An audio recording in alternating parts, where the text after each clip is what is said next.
So this month we're going to talk a little bit about what it means to live faithfully through disappointment and defeat. We're going to reflect on what it means to coexist with suffering and injustice. And we're going to explore what it means to hang on to what matters, even if there is no happy ending.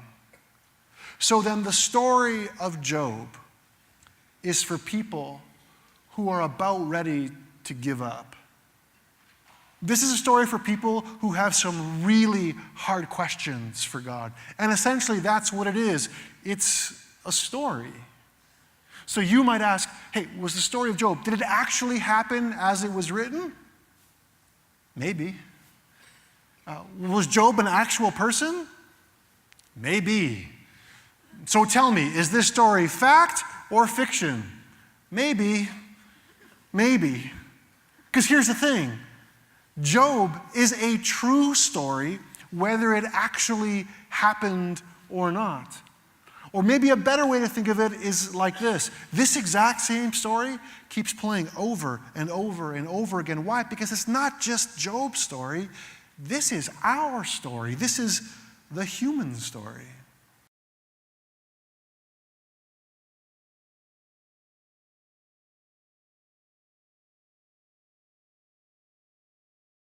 If you grew up when Job grew up, in these ancient times, the gods were considered to be just irritable and unrealistic, maybe even childish in the way they would take offense. And there were so many gods to think about, so many gods you knew, some you didn't know. So what you would end up doing is offering sacrifices and giving gifts and, doing one thing after the other just to appease these gods. Just to make sure that everyone is happy, because you don't know if you said something wrong or did something wrong or went somewhere wrong, so you were worried that one of these gods would just give it to you. So, you would offer those gifts. You would offer those sacrifices. Why? Because these gods were irrational. They didn't really care about you. They just needed to be kept happy. And that is the mindset, that is the thinking, that is the feeling right here when Satan talks to God. He challenges him and he says, you know what? You're just like one of those other overly sensitive gods. You're just out to get what you want from people. You're one of those sensitive deities that needs to be appeased. You're one of those other common gods that is just waiting to be offended. And he says, the only reason that Job worships you and does things for you is because he is scared of you. He is scared of what you might do to him. Or maybe, he says, he just follows you because you give him whatever he wants.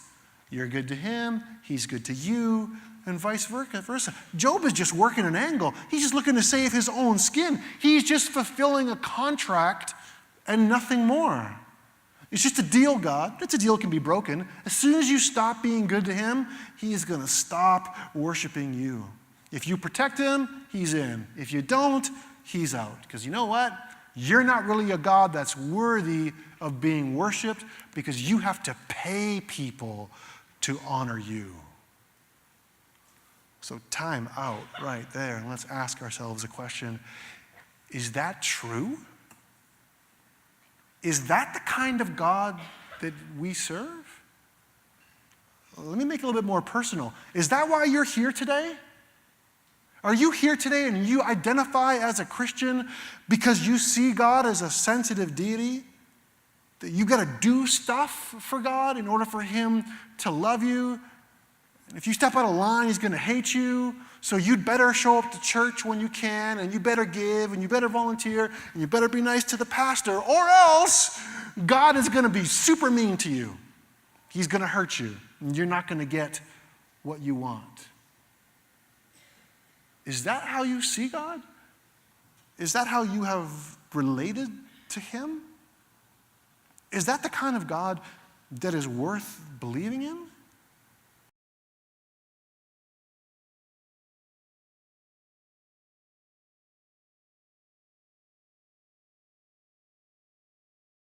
When we look throughout the scriptures at the way that God deals with or is in relation with his people, it's never talked about in terms of contract. It's always talked about in terms as a covenant, and there's a different, and I gave this illustration maybe 2 or 3 years ago, but maybe it's worth revisiting. Maybe think about it like this. So if you are in a contract relationship with somebody, it's like you come together and you shake on it, you make a deal. But if one person fails in that contract, your partner doesn't do what he said he's going to do, you just let go and you are out. Or if they do something wrong and they just slip out of your grip, that's it, they're done. So one weighs on the other. Unless both sides are being fulfilled, well, you know what? That's the only thing that holds the contract together.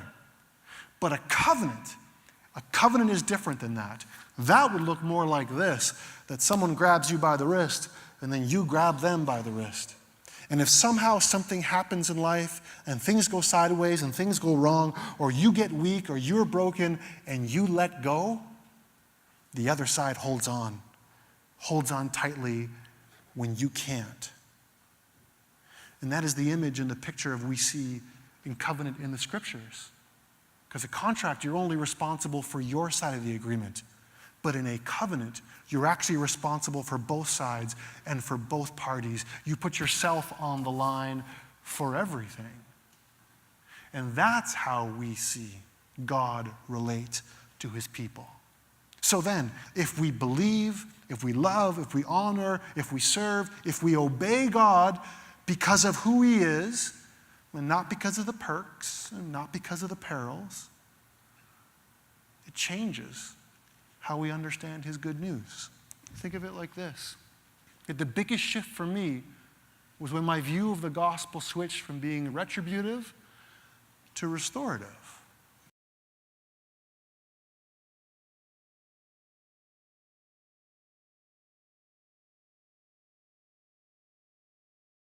And this is where the action actually starts in the story. This is where things get really fun, because here's this. That in these opening verses of Job, we see this word bless and this word curse show up a few times.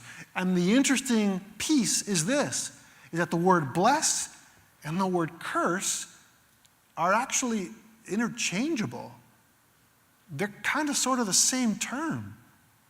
It's as if they're tightly wound together. They're a complete package. One comes with the other. And as we look back into the story, it's like saying that right in the middle of Job's curse is the blessing that God is there, that he is present, that he is waiting. Now, what if we were able to see our own situation in the same way?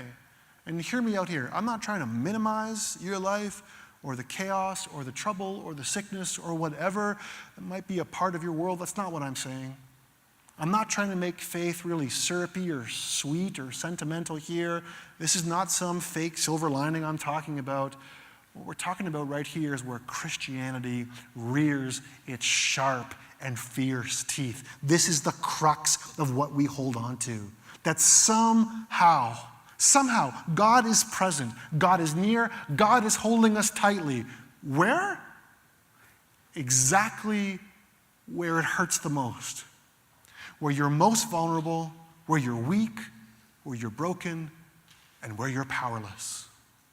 Where you have no control over the outcome. And this is why it's really important for us to understand God as a God who redeems and restores and one that isn't retributive. Because if it was a retributive God who's waiting to get at you, I wouldn't want him in my most broken place. Because that would scare me. And that would mean he would know my dirt, and maybe he would punish me further. Or maybe a retributive God would go so far and just be at arm's length from us and say, you know what? You're too dirty, you're too smelly, you're too sinful. I'm out. I can't be close to you. But a restorative God, well, that's exactly where he wants to be. That's exactly where he is supposed to be. Where else would we need him to be?